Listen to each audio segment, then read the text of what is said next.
Did you know that every single year, thousands of South Korean men fly over to the Philippines, impregnate Filipino women, and simply fly back home? In fact, this phenomenon has become so common that these kids are often referred to as Kopinos, or half-bred Koreans born to an unwed Filipino mother. And some advocacy groups estimate that there's roughly 30,000 Kopinos currently living in the Philippines searching for their father. And many of these children live in financial difficulty since their father doesn't want to acknowledge them. In fact, there's even websites dedicated to helping these Filipino women find their South Korean boyfriend. And one of the reasons why this is so common is because South Koreans frequently fly over to the Philippines in order to vacation. And since everything is considered less expensive in the Philippines compared to South Korea, these men are often considered wealthy. And many will even promise to father a child, but simply stop contacting the family once they return to South Korea. And these men basically give up on their Filipino girlfriend as well as their half-Korean child. Because of the strict religious culture in the Philippines, abortions are often not practiced. And as a result, many of these children suffer from financial difficulties as well as discrimination. And very few end up getting financial support or emotional support from the father. Children, half Korean, half Filipino, and fatherless. Christy, age 23, met a South Korean man in the city of Makati, Philippines, through a blind date. Quote, "It was love at first sight. We were dating for a few months. Soon enough, I found out he was already married with kids. Our world, so I decided to end it there. But things didn't work out for Christy. Shortly after their breakup, she then realized she was pregnant. Quote, he told me, don't worry, I'm here for you. I won't leave you. But 1 month before giving birth, he just poof, up and disappeared. It's a reoccurring theme. South Korean men go to the Philippines, have relationships of varying degrees of commitment with local women, father children, and then at one point or another flee back to South Korea, severing all ties and leaving the mothers alone with the children. Christy is one of many thousands of Filipino women who are left to rear their children alone because of absent South Korean fathers. A number often floated around by organizations and media is 30,000, but there has yet to be a clear count or study on the issue. Kopino, a portmanteau of Korean and Filipino, is a term said to have first been created in 2004 to refer to a child born to a Filipino mother and a South Korean father who has often run away. Kopino, children face a number of difficulties in terms of child support, acquisition of nationality, and visa insurance. In many cases, the mother, often from a poor background, has no contact with the father and no knowledge of her former partner's private details, be it a South Korean phone number and address, let alone a Korean name. This leaves her to pay all child rearing expenses, even though the South Korean father has a legal obligation to provide support according to South Korean laws.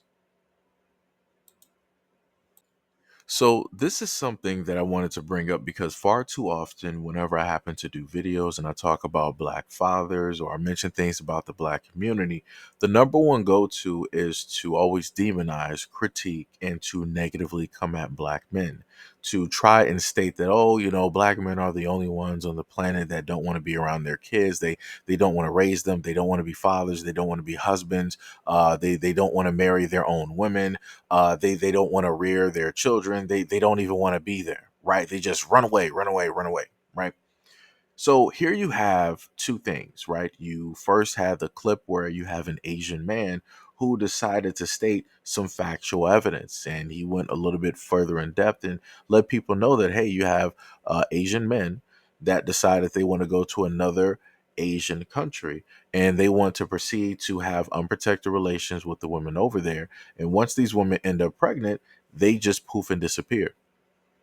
And legally, South Korean men have an obligation, as they stated in the article, to pay and to help out the mother. But those men opt not to do it.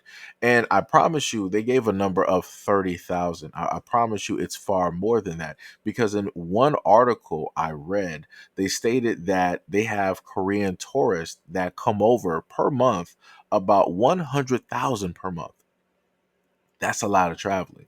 That's a lot of people. I wonder what is the percentage out of the 100,000 are men that are either married or single that come directly over to the Philippines to have, different relations and to do different activities with the Filipino women that are there. I wonder, as which was stated in the article that I read, they haven't properly done a study, but we do know that these children exist. We do know that this is a thing.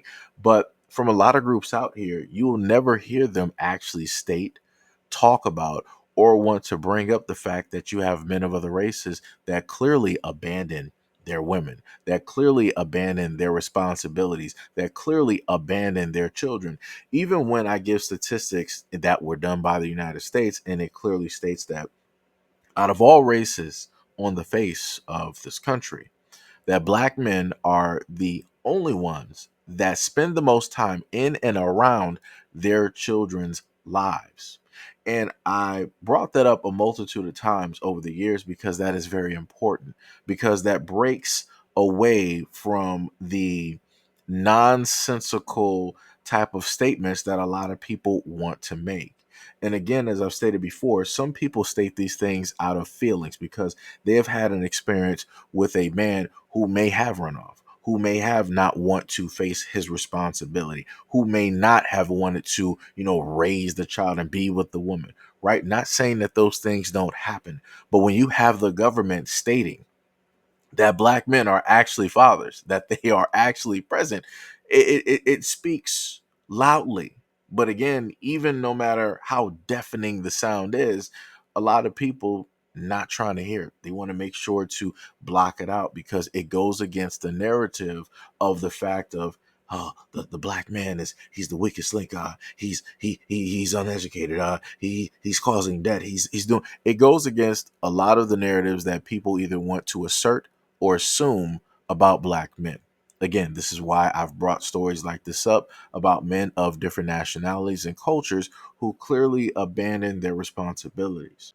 And people wonder why it is that pretty soon that Korea is going to suffer a negative birth rate. So far, the government has focused on birth rates. Measures introduced to encourage more births include a tripling of monthly allowances and a reduction of mortgage interest rates for parents. Policymakers are now looking for ways to cope with the aging society, coming to grips with the reality that it would take decades to reverse the demographic trend. The latest forecast by Statistica Korea puts the population in 2072 at 36.2 million, a 30% decline from the current 51.7 million, even though the fertility rate may recover a bit to 0.68 in 2026. The population is expected to fall every year starting in 2025. I also tend to ponder if the 4B movement, if the women who also started that, if they had an inkling or an understanding that married Korean men or Korean men who are in relationships, South Korean, I'm sorry, were flocking directly over to the Philippines in order to have relationships with the women that are directly over there. I'm pretty sure that might have had a little bit of a something to do with that 4B trend. Again, I'm just insinuating. I don't know 100% for sure. But usually, when women decide to create a movement, there's a variety of things, of factors that will add into the reason why women tend to do the things that women tend to do. So you can also add the 4B movement directly in there because a lot of women have opted to just go into the workplace to get educated, to not really deal with relationships, and to not really get married or have kids. So again, this is a problem. Things are going to transpire, things are going to happen. And a nation or its people only have themselves to blame at the end of the day for that. But again, that's a topic for a whole nother story. My main thing is to showcase the fact that a lot of women, especially when it deals with the black community, want to make it seem like the grass is greener on the other side. So you have some Korean men out there that don't even want to deal with their own kids. You have Korean men that want to go out and they want to dilly dally and want to do whatever it is that they want to do, and they still don't want to be responsible. So how does it then fit into the fact that you are a woman yourself and you feel that the grass is green on the other side and you want to venture over? You really think that the same guys that don't want to take care of Korean children, that don't want to take care of the Kopino children want to sit up there and take care of your Blasian child? Like I said, only time will tell. And again, if people put themselves in that situation, that was up to you. You decided to venture a yonder and do whatever it is that you want to do. The only thing that I can simply do is put out the facts and hope people make wiser choices and think wiser when they decide to say very stupid things, such as black men not wanting to be fathers.